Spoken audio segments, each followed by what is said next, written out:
Berbagai topik menarik dikupas dalam dialog hari ini.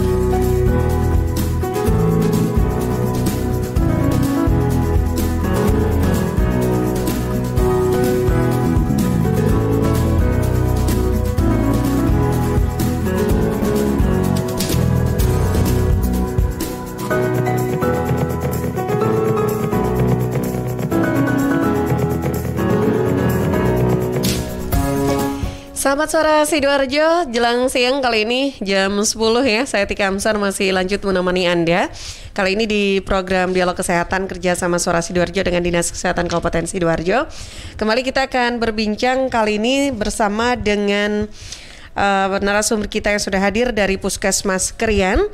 Di studio nanti kita akan membahas tentang posyandu balita di masa pandemi COVID-19. Nah, saya sudah kedatangan tamu bersama dengan Dr. Amroh Mustaidah. Assalamualaikum dok. Waalaikumsalam warahmatullahi wabarakatuh. Apa kabar dokter? Alhamdulillah sehat. Alhamdulillah. Dari Krian ke studio Suara Sidoarjo lumayan ya, berapa jam dari perjalanan ya? Kalau dari Krian 10 menit. Oh serius? Iya? Yes. Oh kirain agak jauh loh Krian nih soalnya ya. Ternyata enggak ya, sekitar 10 menit udah nyampe.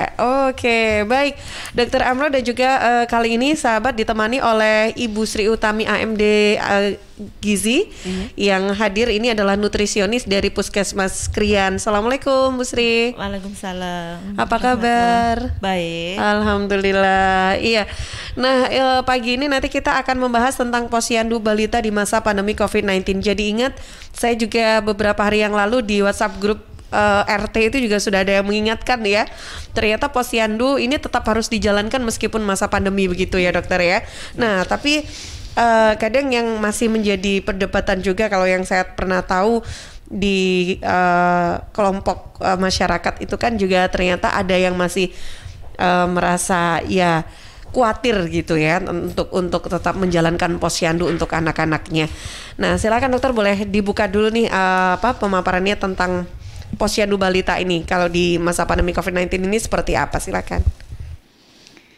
Posyandu balita ya di masa pandemi sebenarnya harus tetap berjalan ya, karena ada yang harus dikerjakan, seperti misalnya penimbangan balita itu harus dilakukan sejak mulai bulan Februari, dan itu kegiatan rutin Februari dan Agustus. Jadi dimulainya bulan 2 harus selalu dimulai. Dan itu tergantung, kalau di Sidoarjo sehemat saya itu tergantung dari zonasi. Jadi zonasi-zonasi daerah itu sudah harus ditentukan. Misal zonasinya kan ada yang merah, kuning, hijau. Jadi kalau misalnya zonasi yang di Sidoarjo itu rata-rata kuning sama hijau. Jadi mereka rata-rata sudah harus bisa melaksanakan ini ya, kegiatan posyandu ya. Jadi kayak misalnya bulan timbang tetap dikerjakan. Terus pemberian imunisasi tetap harus dikerjakan, seperti itu. Tapi sekarang kan kondisinya udah berbeda ya dengan adanya pandemi dok. Kalau misalkan semuanya tetap harus berjalan seperti memang jadwalnya begitu, rutinitasnya posyandu. Apa sih yang membuat perbedaan dari posyandu yang sekarang dengan sebelumnya dok? Yang membuat perbedaan itu, kalau dulu posyandu balita biasanya dikerjakan itu kan yang paling utama. Seharusnya posyandu itu ada beberapa, misalnya ada posyandu balita, posyandu lansia, pospindu, tapi yang diutamakan sekarang adalah posyandu untuk balita. Nah posyandu untuk balita ini biasanya dikerjakan, kalau dulu sebelum pandemi itu dikerjakan secara berkelompok, berkerumun. Semua dilaksanakan per satu desa, jadi satu. Nah perbedaannya untuk yang sekarang pandemi itu ada yang satu dikerjakan dengan jadwal yang berbeda. Jadi untuk menghindari kerumunan, menghindari berklaster-klaster untuk menimbulkan COVID baru. Kemudian ada juga yang melaksanakannya dengan door to door. Jadi kadernya itu berjalan dari rumah ke rumah dengan membawa semua fasilitas seperti itu. untuk menghindari kerumunan, untuk menghindari segalanya, tapi tetap aktivitasnya dilakukan. Nah, melihat dari posyandu balita yang masih tetap berjalan gitu ya, Dok. Apakah memang kalau saya yang tadi saya sempat sampaikan ada pengalaman, ternyata kalau di tempat saya nih masih ada nih yang merasa tidak mau untuk memeriksakan anaknya dibawa untuk ke posyandu begitu.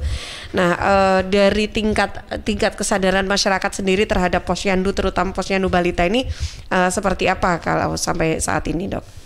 Alhamdulillah masih aman-aman, masih baik-baik saja. Semua berjalan kok. Meskipun masih ada yang meragukan itu ya, Dok, meragukan. Tapi ada juga yang tergantung desa untuk tidak melaksanakan kegiatan posyandu. Jadi ya kembali lagi tergantung ke lintas sektoral masing-masing. Jadi di bawah posyandu itu kan membawai semua bekerja sama secara material, moral dan pendanaan. Jadi ya tergantung, tidak bisa difungsikan hanya untuk sebagai di bawah naungan puskesmas saja, tapi ya kita bekerja sama dengan beberapa lintas sektor. Nah, berkaitan dengan pandemi COVID ini, Dokter. Nah, kalau misalkan kan kita mengetahui sekarang apapun aktivitasnya ada pengecekan dulu yang dilakukan sesuai dengan protokol kesehatan itu tadi. Nah, kalau balita nih, pemeriksaannya gimana, Dok? Kalau apakah ini juga nanti harus screeningnya sama saat misalkan orang dewasa juga akan melakukan pengobatan atau dan lain sebagainya gitu. Kalau balita gimana? Kalau di posyandu balita? Kalau di posyandu balita biasanya anak-anak itu dari mulai bayi sampai balita itu biasanya cenderung untuk tidak mudah terpapar untuk COVID. Cuman yang lebih sering diperlakukan intensif adalah si orang tua. Oh, justru orang tuanya ya. Orang tuanya. Ada beberapa kasus itu kalau misalnya ada bayi sampai terkena atau balita yang sampai terkena COVID itu penghitungan jari kok. Yang paling sering rentan adalah yang orang tuanya. Jadi gimana, Dok, kalau misalkan ternyata orang tuanya nih yang mungkin positif begitu, terus anaknya waktunya posyandu gitu, terus gimana? Biasanya ada yang mengcover, ada yang menyelamatkan. Jadi kalau misalnya ada yang keluarganya yang positif, pasti ada isoman untuk keluarganya dan anak-anaknya. Kalaupun tidak memiliki keluarga, pasti tetangga-tetangga itu berkontribusi untuk bisa merawat. Selama ini seperti itu, jadi aman-aman saja. Nah, kalau tadi dijelaskan ternyata juga pernah ada pada saat posyandu ditemukan balita yang ternyata positif gitu, Dok. Ada ya? Ada. Itu terus gimana? Apakah proses posyandunya tetap dijalankan atau gimana untuk pemeriksaan itu? Tapi sejauh ini belum ada ditemukan seperti itu. Tapi ada bisa terjangkiti kepada balita bisa, sebetulnya ya COVID ini ya. Kalau sudah seperti itu, maka pemberian vaksin untuk posyandu untuk anak-anak balita ini nggak boleh dilanjutkan begitu ya, Dok ya? Tapi setahu saya dilanjutkan tetap ya, nggak apa-apa ya. Ya. Sahabat, pagi ini kita membahas tentang posyandu balita di masa pandemi COVID-19. Untuk Anda yang juga ingin bergabung, silakan saya buka untuk line telepon di 0318961514. WhatsApp ya di redaksi Suara Sidoarjo. Ada Kanza, ada Erika, ada Rizka juga pagi ini yang menemani saya. 0811309109 bisa dimanfaatkan. Yang lagi nonton juga di YouTube Live Suara Sidoarjo ataupun Facebook LPPL Suara Sidoarjo, silakan untuk pertanyaan atau sharingnya bisa diberikan di kolom chat di YouTube Live Suara Sidoarjo ataupun inbox ya di LPPL Suara Sidoarjo di Facebook. Kita jeda dulu sebentar untuk beberapa informasi yang akan lewat berikut ini. Suara Sidoarjo, lembaga penyiaran publik lokal pemerintah Kabupaten Sidoarjo.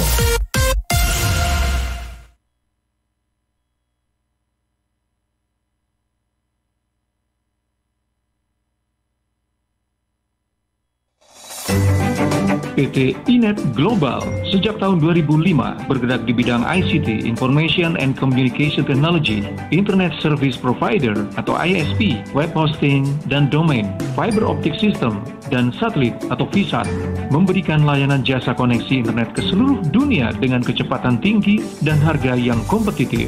Juga memberikan solusi dan jasa konsultasi pendistribusian koneksi internet, menyediakan solusi ICT yang komprehensif, terpadu, dan disesuaikan bagi pengguna yang mencakup data infrastruktur, managed service, cloud computing, IT services, serta layanan digital yang fokus untuk memanfaatkan peluang yang mendukung dan menambah nilai pada bisnis utama tiap customer.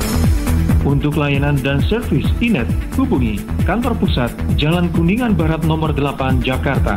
Telepon 021 299 66900. Kantor Surabaya, Intiland Tower lantai 11, Jalan Panglima Sudirman 101-103 Surabaya. Telepon 031 535 3955. 031 535 3955. Inet Globalindo, the best service for great solution.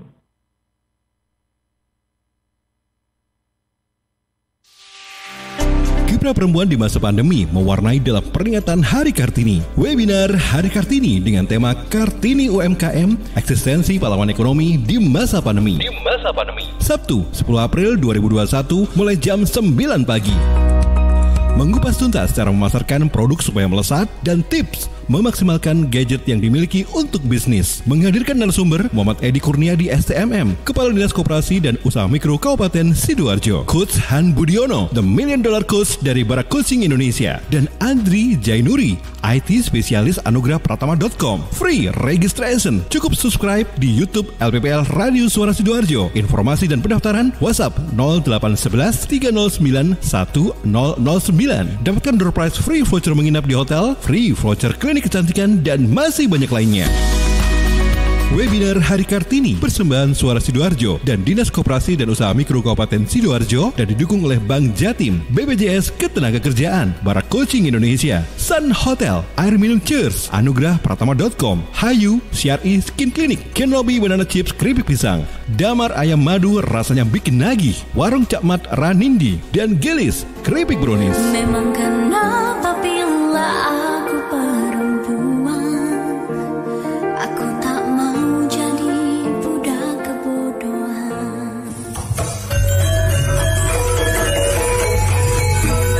Ya ampun, anakmu kok montok kinuk-kinuk ngene to yo? Tak PM mari.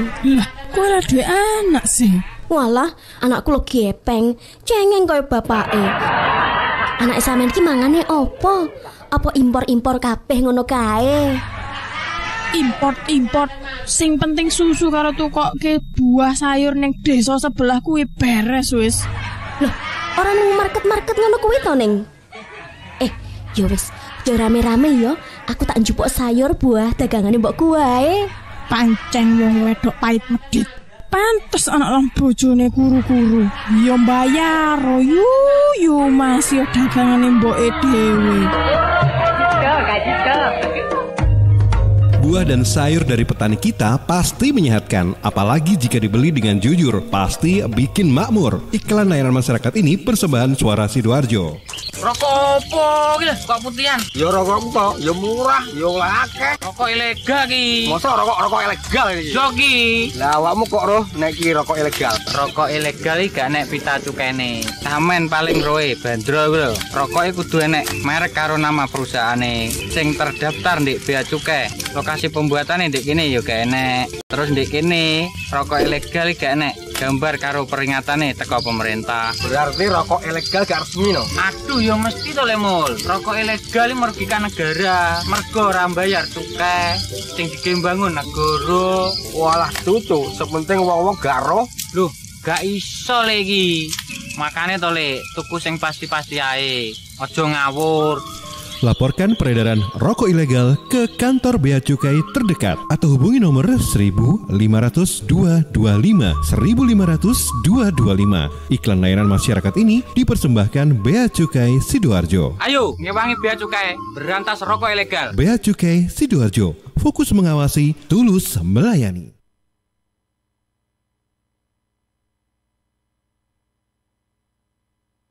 Suara Sidoarjo, lembaga penyiaran publik lokal pemerintah Kabupaten Sidoarjo.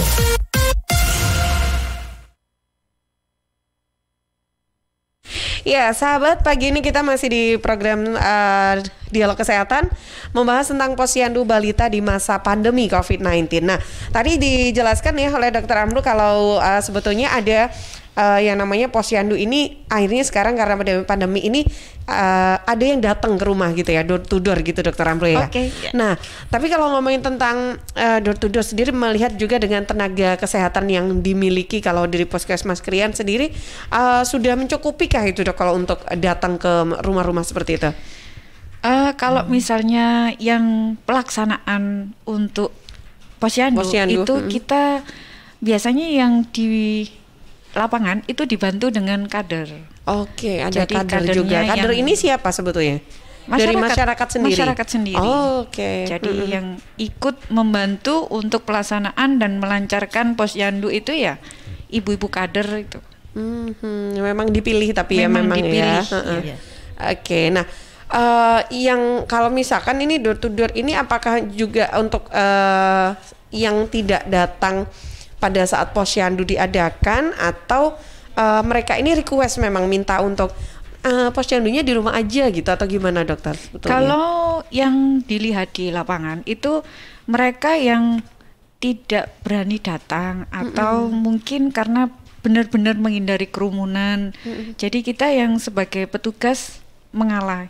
Oke, itu tanpa mereka request minta di rumah pasti didatengin gitu ya, karena sudah terdata. Iya, kadang kan posyandu itu ada juga beberapa yang ada fasilitas untuk apa ya, SDM atau MMD gitu kan, SMD kalau nggak salah. Jadi di situ ada musyawarah terhadap mufakatnya desa. Jadi desa maunya gimana? Jadi untuk keselamatan semua pihak. Jadi itu dilaksanakan musyawarah. Oke. Iya, nah ngomongin tentang tenaga kesehatan ini kan juga dari masyarakat sendiri ternyata begitu ya. Nah, berarti apakah mereka ini dibekali dengan ilmu-ilmu terkait dengan posyandu untuk balita begitu, Dok? Iya, terutama untuk para kader. Jadi kader ini benar-benar untuk difungsikan untuk mendampingi masyarakat. Jadi misalnya dalam hal masyarakat yang siapa hamil, jadi di situ diberikan tanda-tanda kegawatan hamil itu harus bagaimana. Terus kalau misalnya nifas, pasien yang nifas atau masyarakat yang nifas itu kader juga biasanya tahu. Oh ini masyarakatku yang harus tahu. Nanti kalau ada tanda-tanda apa, beliau-beliau itulah yang berhak untuk mengantarkan ke puskesmas kalau misalnya ada kegawatan seperti itu. Apalagi kalau misalnya bayi, ya sama seperti itu. Jadi nanti kalau ada tanda-tanda kegawatan, ya para kader itulah yang berperan aktif. Oke, baik.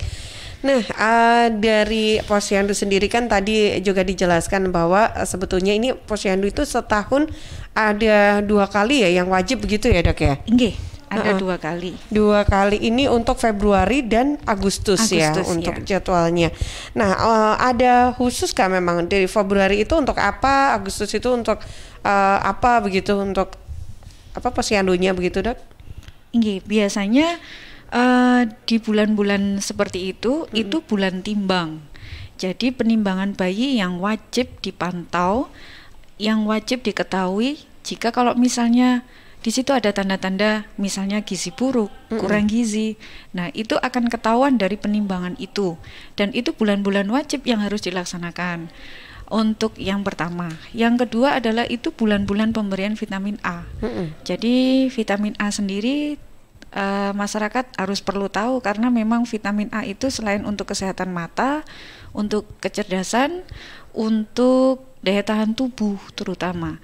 Jadi itu wajib diberikan pada usia-usia tertentu dengan dosis yang berbeda tentunya. Seperti itu. Satu lagi tentang ini ya, pemberian obat cacing.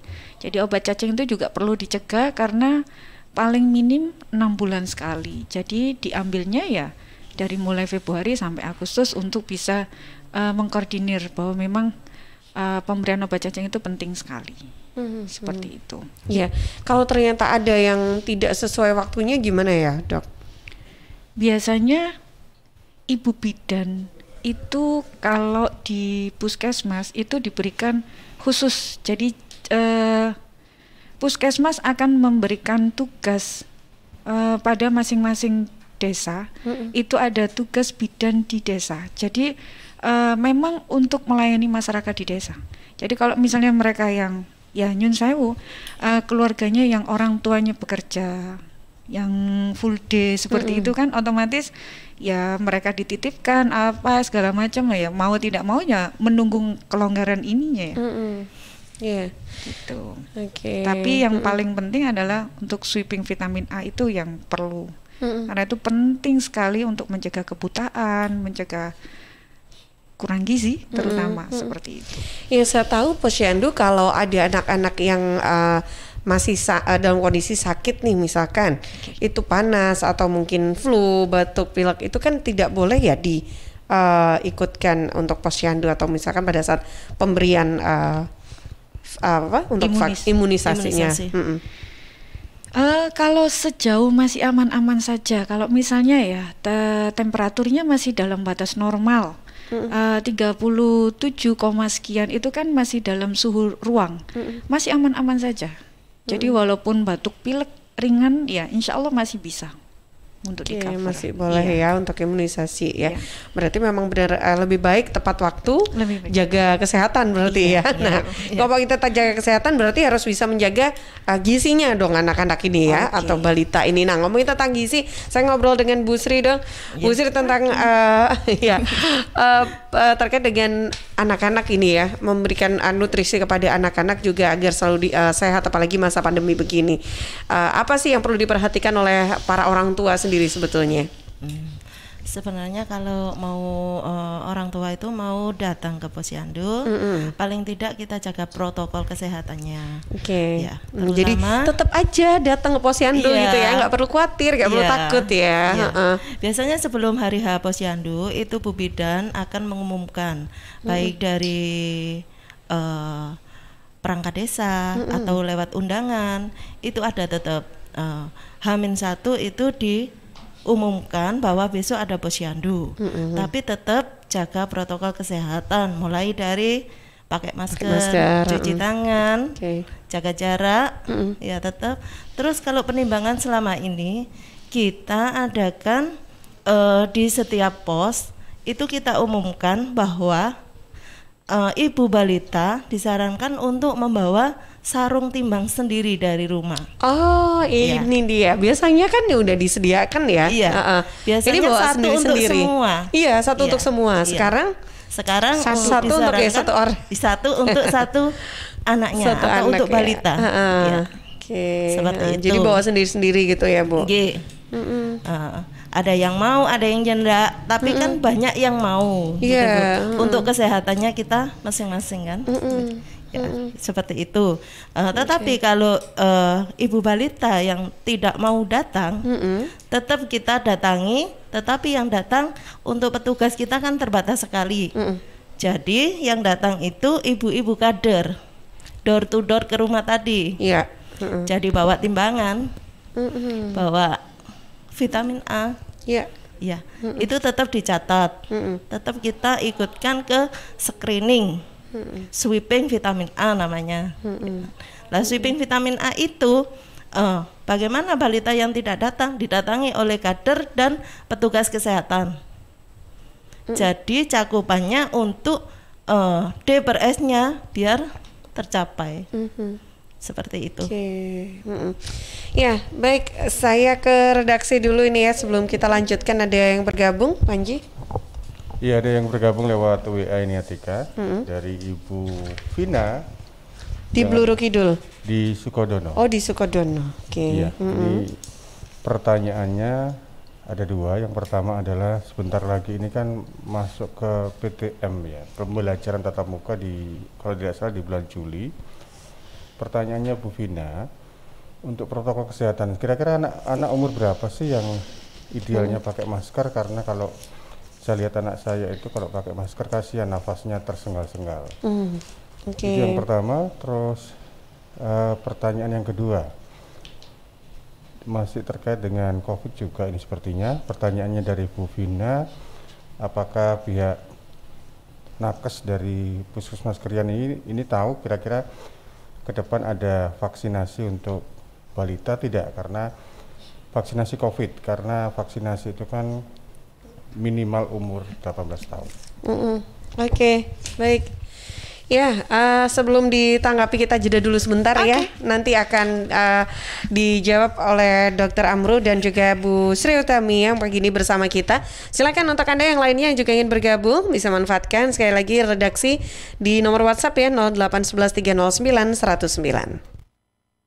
Suara Sidoarjo, Lembaga Penyiaran Publik Lokal Pemerintah Kabupaten Sidoarjo.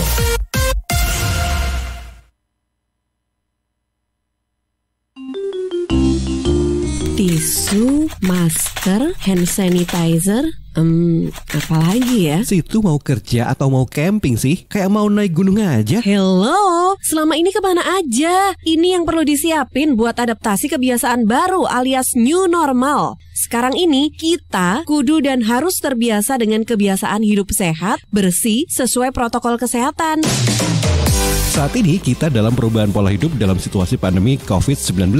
Jadi kita perlu melaksanakan adaptasi kebiasaan baru atau protokol kesehatan dalam kegiatan sehari-hari. Jangan lupa pakai masker, tetap jaga jarak, sering cuci tangan pakai sabun dengan air mengalir. Sediakan hand sanitizer kemana-mana. Kalau flu, di rumah saja. Gak perlu bersalaman, say hello saja. Kalau nyampe di rumah, langsung mandi. Gunakan uang elektronik. Kalau naik kendaraan umum, jaga jarak. Balita atau lansia di rumah saja. Ayo menuju new normal dengan melaksanakan protokol kesehatan dan menerapkan adaptasi kebiasaan baru. Hei, udah jam berapa nih? Kebiasaan telat juga masuk new normal ya? Ada yang kurang satu, uang sakunya belum. Iklan layanan masyarakat ini persembahan Dinas Kesehatan Kabupaten Sidoarjo. Halo arek-arek Jawa Timur, piye kabare? Muga-muga kabeh apik yo. Saya Via Valen mau mengajak kita semua untuk tetap jaga kesehatan di tengah pandemi. Yuk ikut gerakan pakai masker dan tetap ikuti anjuran pemerintah. Dengan cara tetap jaga jarak, sering cuci tangan pakai sabun, hindari keramaian, dan pakai masker kalau keluar rumah. Yuk jaga kesehatan karena banyak orang tersayang yang ingin terus bersamamu. Bersama, kita lawan COVID-19 dengan terus mengingatkan hal-hal baik. Masih banyak banget saudara kita yang belum paham betapa bahayanya COVID-19. Oleh sebab itu, penting untuk kita saling mengingatkan. Semoga kita semua selalu sehat dan tetap produktif di kala pandemi. Ingat, ojo lali nggawe masker ya.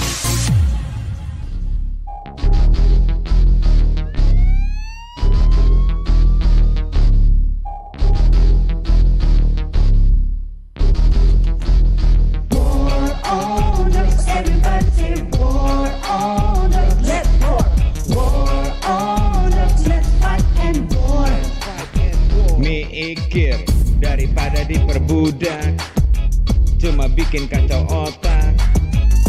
Hidup itu berharga, jangan sampai hancur karena coba-coba. Kalau sudah berketergantungan neraka dunia, isi kepalanya hanya itu saja. Pasti mencuri bila uang sudah nggak ada. Kalau sudah begini sangat berbahaya. Udahlah, tobat. Lo pasti bisa, bro. Mending hidup sehat, happy, bersih dari drugs. War on drugs, everybody say war on drugs, let's war. War on drugs, let's fight and war. Hidup ini indah, jangan dibikin susah. Sayangi dirimu, jauhilah narkoba.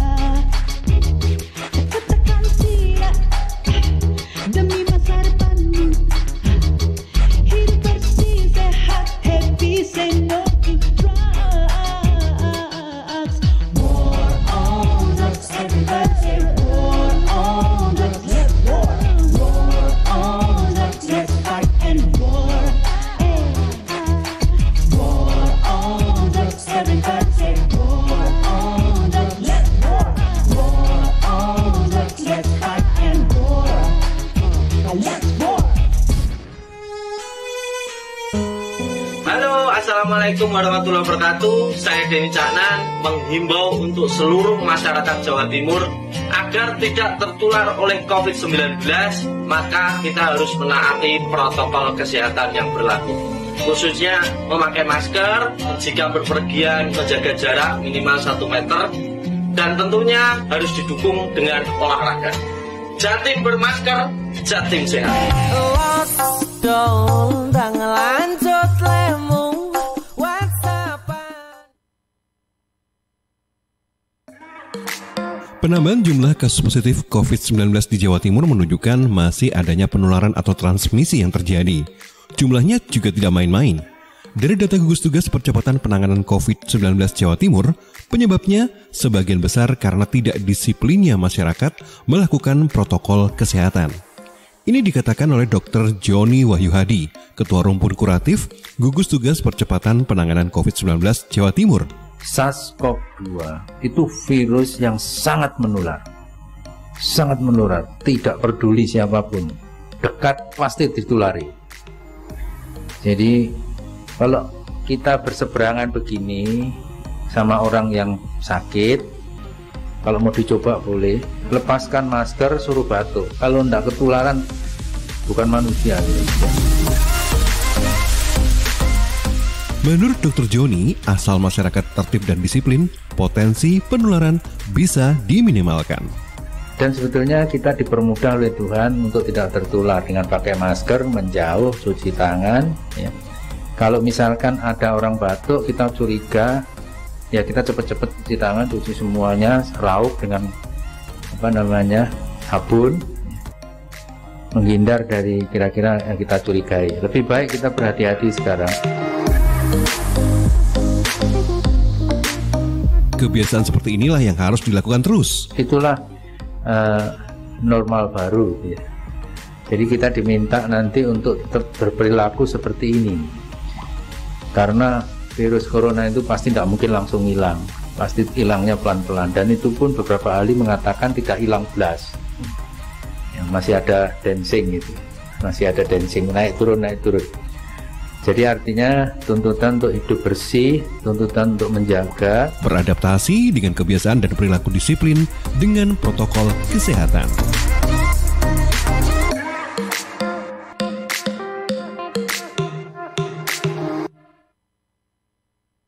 Suara Sidoarjo, lembaga penyiaran publik lokal pemerintah Kabupaten Sidoarjo.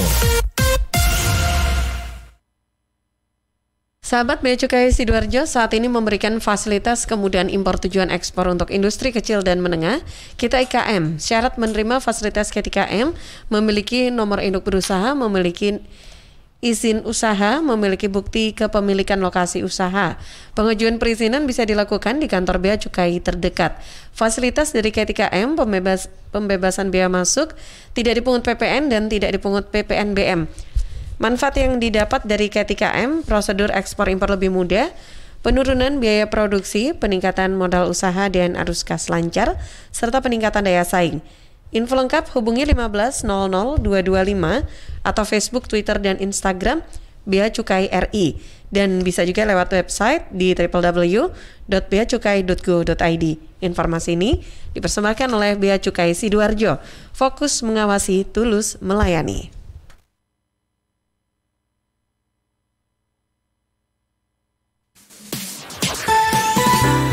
Talk and Music Hits. Suara Sidoarjo. Your multi-platform radio.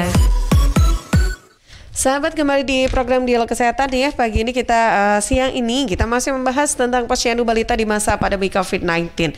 Tadi ada yang sudah bergabung ya. Kita boleh tanggapi dulu Bu Vina yang ada di Sukodono. Silakan. Oke, untuk yang pertanyaannya ini ya. Pertanyaan yang pertama tentang pemakaian masker. Pemakaian masker untuk anak balita itu di amannya safe-nya itu di usia berapa? Kalau saya baca-baca menurut ketentuan WHO itu di bawah usia 2 tahun itu biasanya anak cenderung untuk sesak nafas karena salurannya masih sempit. Di saluran nafasnya itu kemudian kalau dipaksa pun akan menimbulkan gangguan pada hati. Jadi kalau misalnya lebih amannya ya harus pakai face shield untuk menghindari penularan COVID itu kan seharusnya yang utama adalah penularan dari droplet sendiri atau percikan udara yang dikeluarkan dari masyarakat sekeliling itu. Jadi kalau misalnya yang paling aman ya penggunaan masker yang wajib dilakukan ada di atas usia 12 tahun itu wajib. Di atas 12 tahun ya. Di atas 12 tahun. Oke. Baik, ini pertanyaan pertama dari Bu Vina. Terus untuk pertanyaan kedua, Dok? Untuk yang pertanyaan kedua, nakes sebenarnya sudah tahu urutan-urutan yang harus divaksin. Sementara yang sekarang harus diprioritaskan adalah lansia.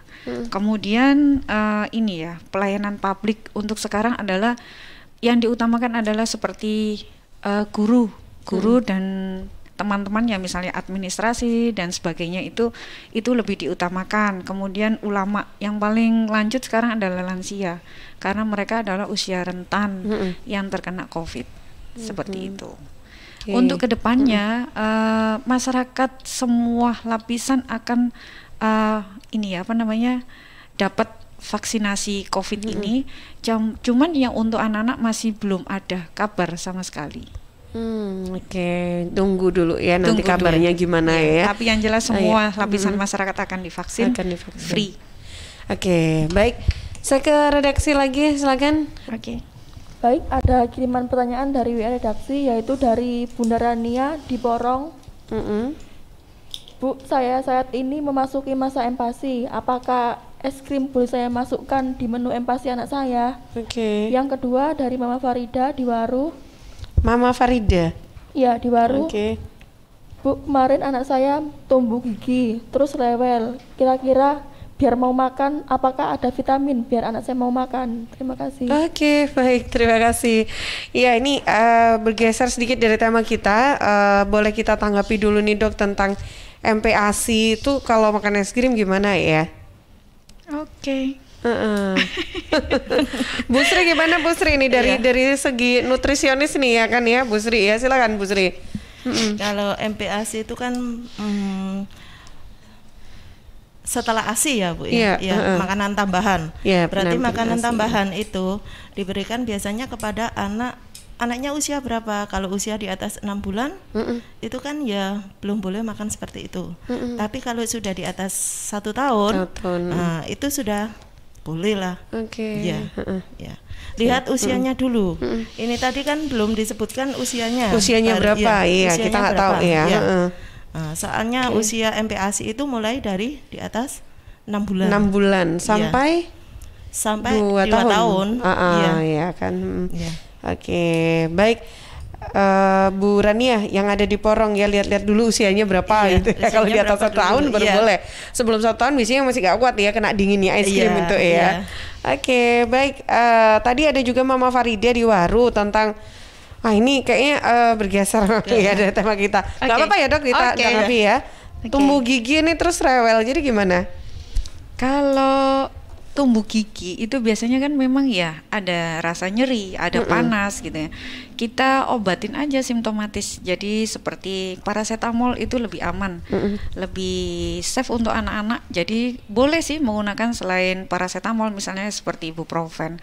Tapi resiko perdarahan itu pasti ada nanti. Jadi lebih amannya pakai paracetamol. Kemudian untuk vitaminnya monggo silakan karena yang diutamakan adalah tumbuh gigi ya. Jadi dia itu sebenarnya malas ngunyah. Seperti itu. Kalau misalnya dikasih vitamin pun ya akan sama dampaknya karena dia malas mengunyah itu karena giginya yang nyeri.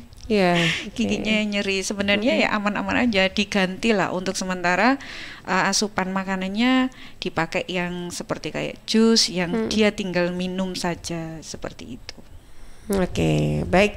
Ya, semoga sudah bisa menjawab ya ini Bu Mama Farida dan juga Bu Rania tadi yang ada di Porong yang sudah bergabung. Nah, terkait dengan tema kita ya posyandu balita di masa pandemi COVID-19, Bu Sri punya punya tips-tips nih untuk tetap menjaga kondisi tubuh yang fit terutama untuk anak-anak balita. Kan kalau saya ya punya pengalaman kayaknya nggak mudah memang untuk merawat balita itu ya kan. Jadi memang benar-benar harus jaga banget. Nah, mungkin ada tips mudah nih bagi para orang tua, ibu-ibu yang memiliki anak-anak balita itu. Silakan Bu Sri. Kalau menurut saya ya paling tidak nutrisinya harus terpenuhi sesuai dengan kebutuhan anaknya, sesuai dengan usianya. Jadi kalau usia sudah di atas 6 bulan, paling tidak 11 bulan itu kan sudah makanan biasa. Jadi sudah boleh makanan untuk seperti orang dewasa, makanan lengkap paling tidak ya. Ada nasi, lauk, hewani, nabati, sayur dan buah. Harus lengkap. Harus lengkap. Iya, ya. oke. Nutrisinya harus terpenuhi. Nah, tetap orang sehat itu makannya sehari 3 kali. Ya. Ditambah ekstra untuk jajanan 2 kali. Ekstra jajanan 2 kali. Jajanannya juga nggak sembarangan ya, Bu? Iya. Jajanan yang kayak apa nih yang cocok untuk anak-anak balita? Kalau untuk anak-anak paling tidak ya untuk yang mengandung nutrisinya seperti ada seperti kolak. Boleh kan seperti itu ya, daripada nanti larinya ke ciki-ciki biasanya anak-anak itu kan. Ya itu yang tidak diperbolehkan. Tapi itu disukain ya sama mereka ya? Disukain sama mereka karena banyak mengandung vitrinnya kan, gurih, jadi dia ketagihan. Oke. Iya. Seperti itu. Kalau anak sekarang mah kayaknya kalau dikasih kolak dan ciki ya mending ciki. Iya, pilih cikinya. Oke. Baik. Nah, terkait dengan posyandu balita ini tidak terasa kita akan jelang di sesi akhir nih perbincangan kita pagi ini. Apalagi nih yang perlu diperhatikan Dr. Namroh untuk posyandu di masa pandemi COVID-19 ini? Kalau harus diperhatikan, tetap vaksinasi, tetap posyandunya itu terutama untuk balita tetap harus dilaksanakan. Kemudian tidak perlu takut karena di situ ada pelayanan yang kami harus tetap menerapkan 5M. Ya tentunya semua akan tahu ya 5M itu apa. Nah, termasuk jaga jarak, pakai masker, semua menggunakan prokes atau protokol kesehatan yang harus dilaksanakan. Dan itu wajib bagi kami untuk tetap melayani masyarakat apapun kondisinya. Seperti itu. Oke. Dok, ini saya ingin sapa dulu ya. Ada yang menyapa saya nih lagi nonton di YouTube Live Suara Sidoarjo. Saya disapa langsung di WhatsApp ini, di Japri langsung oleh Mas Ari Arlian ya yang lagi nonton, katanya selamat bertugas untuk Mbak Tika dan juga salam untuk narasumbernya. Saya punya sedikit sharing untuk narasumber Mbak Tika pagi ini ya. Ini terkait dengan posyandu karena ternyata ada saudara saya itu yang tidak mengizinkan anaknya di posyandu. Kalau tadi dijelaskan ada yang bisa datang ke rumah, itu pun juga tidak diizinkan oleh suaminya. Oke. Jadi benar-benar selama pandemi ini tertutup sekali. Jadi tidak keluar dan juga tidak menerima tamu masuk, terutama juga terkait dengan posyandu ini. Nah, seperti apa nih edukasi yang mungkin bisa diberikan seperti orang-orang seperti suaminya saudara saya tersebut. Oke, terima kasih Mas Adi sudah bergabung. Ya, silakan. Oke. Sebenarnya gimana ya saya menerangkannya? Iya, karena kan ini ya apa ya, kadang ada orang-orang yang seperti itu memang pandemi ini dampaknya luar biasa.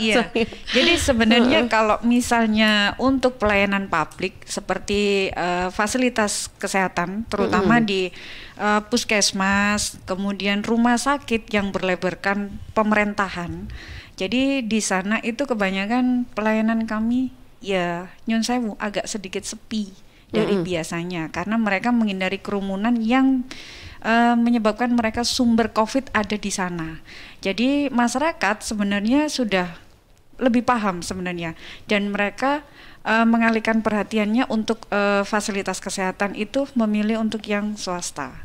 Jadi yang dikelola bukan dari pemerintahan.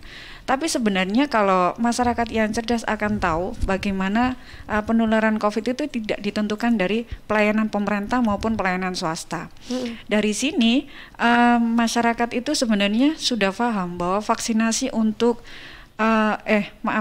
imunisasi untuk anak balita itu memang wajib.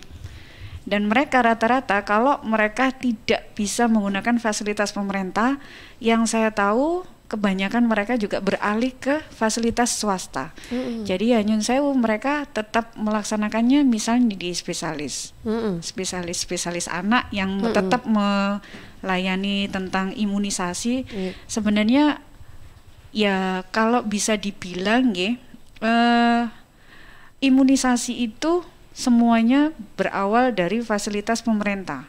Jadi kalau misalnya fasilitas pemerintah dan fasilitas swasta itu sama-sama satu label, cuman bedanya kalau di pelayanan pemerintah kami free, cuman yang membedakan itu kan elegan sama tidak elegan, lega sama tidak leganya untuk ini ya konsultasi dengan spesialis gitu. Tapi ya monggo silakan lebih privasi. Kalau misalnya dengan spesialis, mereka biasanya menggunakan imunisasinya ada doubling yang kadang di fasilitas pemerintah itu tidak ada. Gitu. Seperti ya imunisasi ada juga yang di situ HIB itu kan kalau di pemerintah jarang ada fasilitas itu gitu kan. Seperti itu. Tapi ya kembali lagi imunisasi dasar itu bagi balita adalah wajib. Selambat-lambatnya mereka tetap akan dapat fasilitas itu. Gitu. Tidak harus misalnya di bulan 1 harus dapat fasilitas ini, itu bisa diolor, bisa molor, bisa seperti itu. Baik ya. Nah, dan terakhir dokter silakan kesimpulan atau closing remarks dari apa yang kita bisa diskusikan siang ini. Silakan Dokter Amrul. Kesimpulannya adalah posyandu itu tetap harus dilaksanakan. Wajib kami melaksanakan untuk pelayanan masyarakat ya, terutama bulan-bulan timbang, terutama untuk fasilitas yang lainnya gitu ya. Karena pantauan kami melayani masyarakat adalah tetap wajib. Walaupun kami pandemik, kami tetap bisa menggunakan APD, kami bisa menggunakan 5M yang harus diterapkan. Kami tetap menggunakan protokol kesehatan, kami tetap bekerja sama lintas sektoral, apalagi sekarang sudah ada ini ya sudah divaksin semua ya, divaksin semua, jadi insya Allah kami lebih aman gitu kan. Apalagi sekarang sudah merambah ke kader-kader, ke pelayanan publik yang lain, termasuk kader juga gitu. Jadi ya alhamdulillah insya Allah ini kedepannya pelayanan vaksinasi 4 bulan ke depan ini sudah harus dikencar-kencar dan insya Allah harus selesai.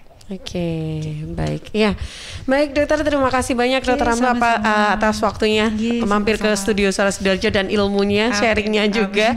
Mudah-mudahan bermanfaat ya untuk semua yang sudah hadir, sudah mengikuti program Dialog Kesehatan siang ini. Sampai jumpa lagi, salam sehat dokter Amrul dan juga tadi bersama dengan Bu Sri ya. Assalamualaikum. Waalaikumsalam warahmatullahi wabarakatuh.